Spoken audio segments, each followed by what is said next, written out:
Hai guys, balik lagi di channel YouTube aku, Metar Melita. Sebelum kalian mulai nonton video ini, kalian bisa klik tombol subscribe-nya, nyalain juga loncengnya, dan jangan lupa untuk like, komen, dan juga share video aku ya. Thank you!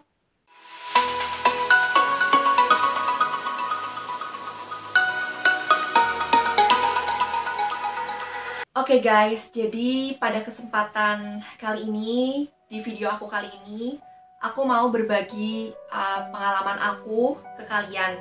Sebenarnya ini pengalaman yang sangat menyedihkan, pengalaman yang sangat buruk, sangat pahit, dan bisa dibilang ini adalah titik terberat dalam hidup aku gitu. Ya mungkin kayak orang-orang kebanyakan, teman-teman aku pada melihat hidup aku kayak ceria, kayak lurus-lurus aja. Well, sebenarnya aku pernah mengalami rasanya sedih, aku pernah rasanya terpukul banget, bener-bener ada di posisi di bawah banget, kayak aku bener-bener terpuruk sampai aku bener-bener nggak punya harapan lagi.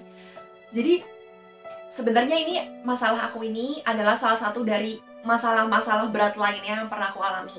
Cuman satu masalah ini adalah masalah yang mungkin bisa aku share ke kalian, supaya mungkin bisa dijadikan motivasi atau inspirasi untuk kalian. Actually, titik terberat dalam hidup aku itu adalah saat aku nggak diterima di universitas yang aku pengenin dari aku SMA awal lah gitu. Jadi mungkin kalau kalian yang tahu gitu ya, perjuangan mendapatkan tempat kuliah yang kalian inginkan itu pasti tahulah perjuangannya gimana. Itu harus dibutuhkan kerja yang lebih ekstra lagi, dibutuhkan effort, dan juga banyaklah perjuangan-perjuangan yang terlihat remeh tapi sebenarnya itu tuh berat gitu. Dan juga mungkin banyak banget orang yang mikir, apaan sih ini masalah ece-ece gitu. Ya, sebenarnya menurut aku ini berat banget sih. Dan dengan aku cerita ini bukan berarti aku nggak punya masalah berat lainnya. Sebenarnya masih banyak sih masalah-masalah berat lainnya terlepas dari aku nggak diterima di universitas. Cuman ini adalah salah satu yang bisa aku share ke kalian. Ya, jadi aku tuh dari kecil memang punya impian untuk bisa kuliah di luar negeri. Jadi aku memang waktu itu ngincer universitas di luar negeri. Aku nggak perlu sebut universitas apa, let's say universitas X gitu ya. Ya, jadi aku memang dari kecil sebenarnya aku pengen lah ke luar negeri kemanapun gitu. Cuman waktu begitu SMA itu mulai pengen nih ke universitas X ini. Jadi waktu itu sekitar tahun 2015, waktu itu aku kelas 2 SMA. Jadi mulai mikir, aku pengen banget nih. Jadi aku waktu itu baca requirements-nya, aku siapin semuanya. Karena kan banyak ya persyaratan masuk universitas, mulai dari nilai rapot, tes bahasa Inggris, tes IELTS or TOEFL, terus juga recommendation letter, and then essay, dan banyak banget lah gitu. Mungkin ini terlihat remeh gitu, cuman aku berjuang hampir setahun lebih lah aku berjuang dapetin itu. Jadi aku waktu itu kursus IELTS selama 3 bulan. Jadi universitas itu minta 6,5 gitu. Tapi aku nggak dapet 6,5. Emang kurang dikit sih, jadi aku 6 waktu itu nilai IELTS-nya. Padahal universitasnya minta 6,5. Jadi aku sedih banget. Terus aku udah ulang lagi pun, aku tetap dapat 6. Jadi kayak aku gimana ya? Aku ngerasa, kok gue udah berjuang tapi gue nggak bisa dapetin apa yang gue mau ya, gitu. Terus jadinya, ya aku tetap apply dengan nilai yang 6 itu. Walaupun kemungkinannya itu cuman kayak kecil banget. Karena kan kalau aku baca-baca pengalaman orang-orang, ya kalau kalian gak memenuhi satu syarat, ya kalian bakalan langsung, dokumen kalian bakalan langsung disisihkan gitu, nggak akan dilihat lagi. Jadi ya aku cuma waktu itu dengan modal iman dan juga dengan nilai Inggris yang pas-pasan juga, aku apply. Tapi selain itu juga kan nilai rapotnya harus bagus juga. Jadi aku waktu itu ngambis waktu SMA. Sebenarnya aku cukup dibully juga waktu aku ambis, karena aku kan kayak aku butuh nilai bagus. Aku pengen dapetin universitas ini karena universitas ini tuh cukup bagus dan standarnya tuh cukup tinggi. Jadi aku mau nggak mau harus kejar banget UN aku. Terus juga, oh iya, waktu itu UN juga dipakai. Aku waktu itu ambis sampai teman-teman aku bilang, ya ampun, Meta ambis banget. Kayak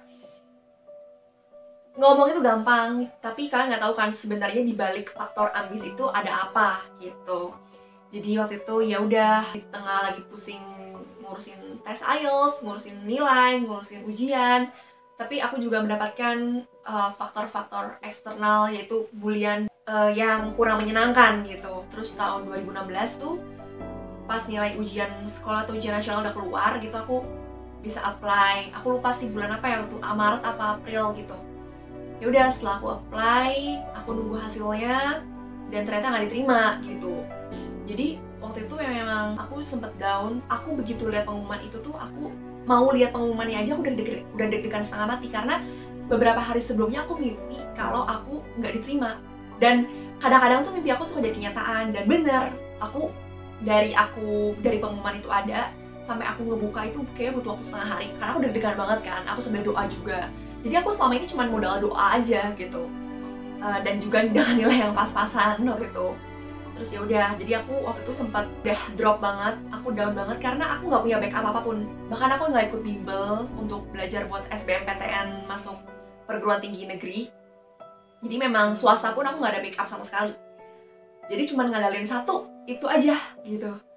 Tapi ternyata nggak diterima, langsung aku malamnya drop, langsung tidur, kayak aku berharap ini tuh cuma mimpi gitu. Terus pas aku bangun ternyata itu bukan mimpi. Aku juga mau makan gak nafsu, bawaannya lemas, terus mau belajar buat SBMPTN juga udah nggak ada harapan. Tapi waktu itu memang aku tetap berjuang untuk SBMPTN. Waktu itu tuh aku SBMPTN itu juga nggak ada persiapan. Aku belajar SBMPTN sebisa aku. Ya, and then nggak diterima lagi. Jadi aku udah, gimana ya, universitas yang aku pengenin di luar negeri itu nggak dapet. Terus universitas PTN terbaik di Indonesia juga nggak dapet. Terus aku harus kemana gitu. Jadi waktu itu bulan-bulan Juni gitu, aku sempat stres banget. Aku mikir kayak, apa aku masuk kuliah aja ya, apa aku langsung kerja aja ya. Cuman kayak orang tua aku bilang, wah jangan dong ya. Jadi menurut aku ya pendidikan juga penting. Aku nggak mau putus sekolah di SMA gitu. Jadi waktu itu ya akhirnya aku apply di swasta, which is Unpar, tempat aku kuliah 4 tahun kemarin. Aku waktu itu ikut USM 3, bayangin aku bahkan gak daftar PMDK Unpar. Karena kan waktu itu aku mikirnya aku udah optimis banget nih, aku bener-bener udah optimis banget sama universitas yang aku pengenin ini. Sampai aku gak daftar PMDK. Akhirnya aku daftar waktu itu ke Unpar, USM 3, aku belajar dengan modal pas-pasan aku. Tapi ya puji Tuhan akhirnya aku diterima gitu. Aduh sedih banget lah kalau inget-inget dulu. Cuman aku bersyukur pada akhirnya aku bisa diterima di universitas swasta, Universitas Parayangan. At least aku bisa kuliah. Waktu itu juga pas aku diumumin kalau aku lolos USM juga, sebenarnya aku antara sedih dan senang. Sedih karena aku pada akhirnya aku nggak diterima di universitas yang aku mau. Tapi di satu sisi juga aku seneng karena aku masih bisa kuliah, masih ada yang menerima aku di last minutes banget waktu itu. Ya kalau inget-inget dulu sedih sih gitu. Dengan faktor internal, faktor eksternal yang memang bikin aku drop banget. Cuman ya untungnya aku masih punya beberapa teman-teman aku yang memang support aku. Mereka selalu bilang, nggak apa-apa kok, mungkin jalan kamu bukan di sini gitu. Orang tua aku juga nge-support aku, saudara-saudara, keluarga juga semuanya nge-support. Dan akhirnya aku tuh udah bangkit lagi. Waktu aku kuliah di Unpar juga aku senang punya teman-teman baru, punya pengalaman baru. Terus juga orang-orangnya baik-baik juga. Ya semoga kisah aku ini bisa bener-bener jadi motivasi buat kalian supaya jangan menyerah lah gitu. Karena kalau jalan kalian ini bukan di jalan A, siapa tahu jalan kalian lebih baik di jalan B. Siapa tahu jalan kalian lebih baik di jalan C gitu. Jadi jangan pernah menyerah untuk semua hal yang kalian lakukan, dan jangan juga memaksakan kehendak. Kalau memang takdir kalian itu nggak sesuai dengan yang kalian harapkan, ya sudah, kalian bisa apa?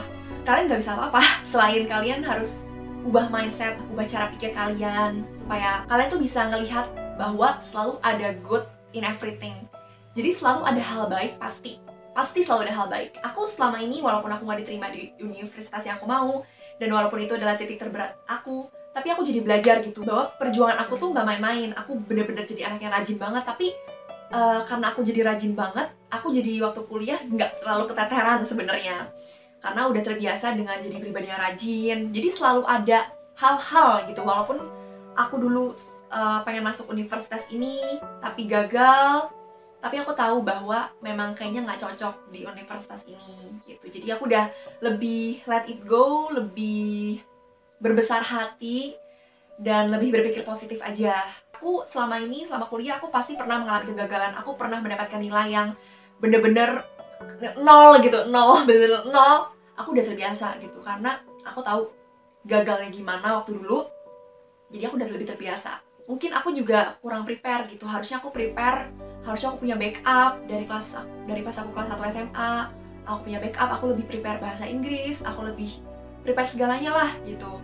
Lebih aktif lagi di kelas, lebih aktif lagi di sekolah. Mungkin itu bisa menambah nilai aku, karena menurut aku kita kalau masuk universitas itu pasti akan lihat gitu, apakah murid ini akan impactful ke depannya untuk masyarakat dan juga nguntungin kampusnya. Mungkin aku dulu kurang impactful juga, karena aku juga dulu nggak aktif juga, aku nggak OSIS, aku cuma jadi anak yang ambis. Jadi ya pelajaran juga buat aku bahwa kita tuh nggak perlulah ambis-ambis gitu, kita juga harus aktif, harus bisa leadership, itu juga penting. Aku jadi belajar banyak hal banget sih.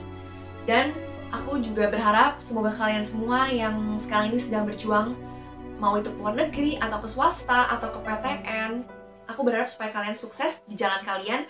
Dan jikapun kalian gagal, kalian jangan pernah menyerah, jangan pernah patah semangat, terus berjuang. Siapa tahu jalan kalian ada di tempat lain, ataupun siapa tahu dengan kegagalan ini juga bisa menjadi inspirasi untuk orang lain juga, dan juga menjadi pelajaran baru juga buat kalian semua. Oke guys, segitu aja sharing-sharing aku hari ini. Thank you banget udah dengerin. Semoga kalian semua sukses terus guys. Thank you for watching this video and see you in another videos. Bye guys!